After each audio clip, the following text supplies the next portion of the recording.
بسم الله الرحمن الرحیم. د ولسغږ یوټیوب چینل درنو لیدونکو سلامونه. خدای وکړي چې ټول روغ اوسئ. د ننګرهار ولایت کامې ولسوالي ده.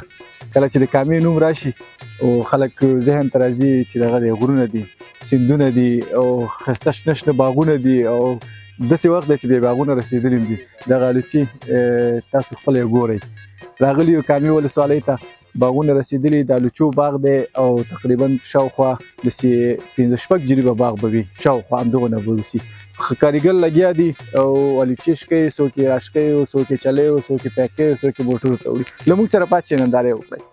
صرف ننداره، خوراک یې مه کوئ.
څنګه چل دی وروره؟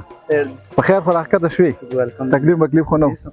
چېرته ختلی وې؟ الوچې مې راشله. الوچې دې راشله. څومره وخت کېږي دې باغ ته راغلي یاست؟ زمونږ به یو 15 ورځې کېږي. 15 ورځې. او زه چې څومره دې بوټو ته ګورم چې دا څومره ډک دي، یو 20 ورځې پکې نور هم شته زما د اټکل نه. یو 20 به پکې. نو دا تاسو چې دلته راشئ، مطلب د الوچې خو لږ رامخته کړه، رالیدونکي به خو خوړی خو یې نه شي، خو چې وخوري ګوري که نه.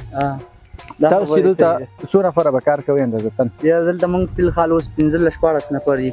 لیدونکو الوچه خو ګورئ ماشاءالله، هر یو الوچه ځان ته وایي چې زه یم، خو چې بل راځي که وایي نه هغه دروغ وایي، زه یم. داسې غټې غټې الوچې دي ماشاءالله. دا کاریګر د دې دلته د شپې اوسېدل دا هر څه همدغه ځای کې اوسېدي؟ همدې ځای کې هر څه شته، د دې انتظام د ډوډۍ د هر څه پخلي، خپله ځان له مونږ سره اشپز هم شته، ټوله اوسېږي هم همدلته، شپه هم همدلته کوي.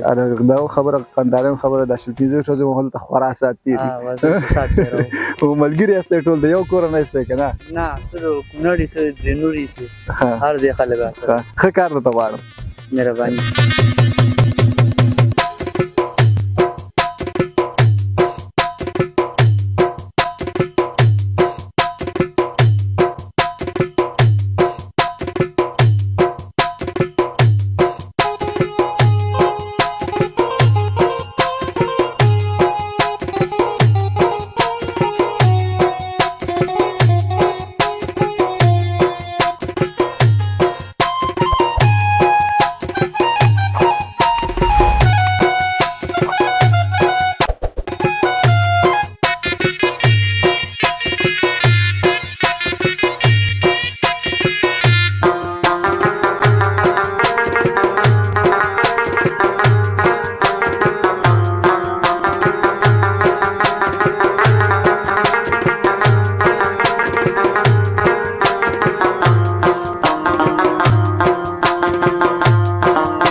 ملګرو دې پیک ته په کتو سره تاسو خپله څه فکر کوئ چې دا پیک به آیا د افغانستان لپاره که دا به د خارج لپاره وي؟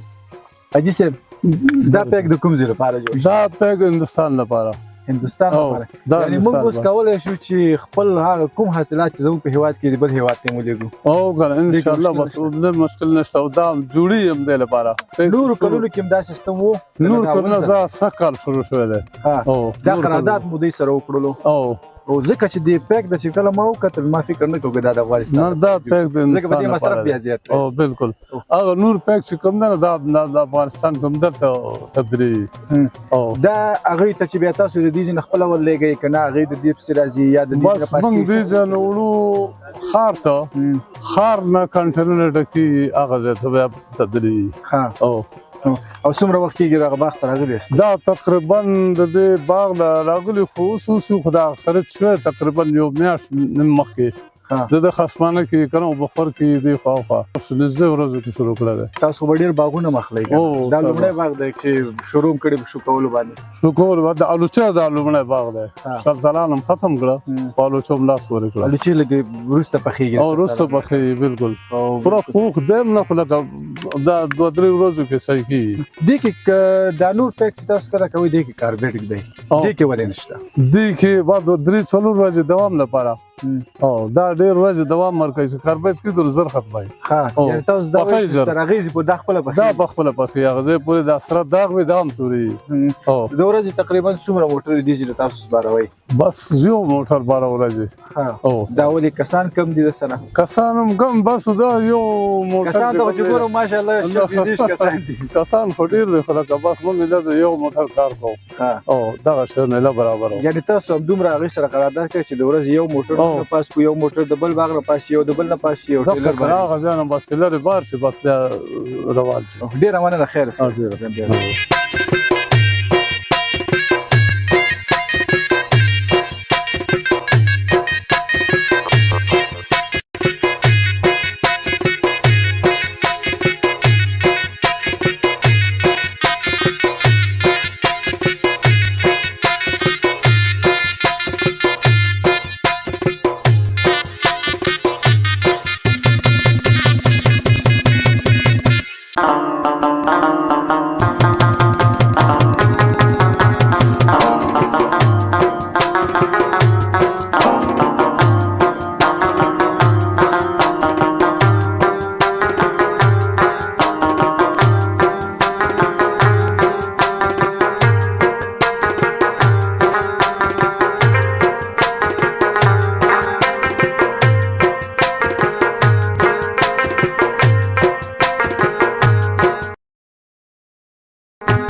لیدونکو دا د ننګرهار ولایت کامې ولسوالۍ او بیا د الوچو باغ تاسو په خپله په ویډیو کې هم کتل مخکې چې څه رقم پیکینګ دلته کېږي او څنګه دی د راشکۍ مطلب او کوم الوچه ده تاسو خو الوچه وکړه ماشاءالله چې داسې الوچه زه فکر نه کوم چې د افغانستان کې خو په نورو ولایتونو کې مشکل ده دغه ننګرهار بیا داسې چې دا ګرم ولایت د دې کې چې د باغونه زیات کېږي او دغه میوې باغونه بیا چې ډېر زیات دي په دغه ساحو کې او دغه نورو ولایتونه چې بیا کوم یو دي دا یخ دي په یخو ولایتونو کې بیا دا شی نه کېږي نو تاسو د حاجي صاحب د خولې نه خپله واورېدل چې دغه پیکینګ په لومړي ځل باندې چې دی موږ د هیواد څخه بهر لیږو. د دې څخه مخکې به دلته دوی بیچارهګانو که باغونه واغستل نو حاصلات به یې راټول کړل او دلته په داخل کې به یې خرڅ کړه، هغې به دومره ګټه نه کوله.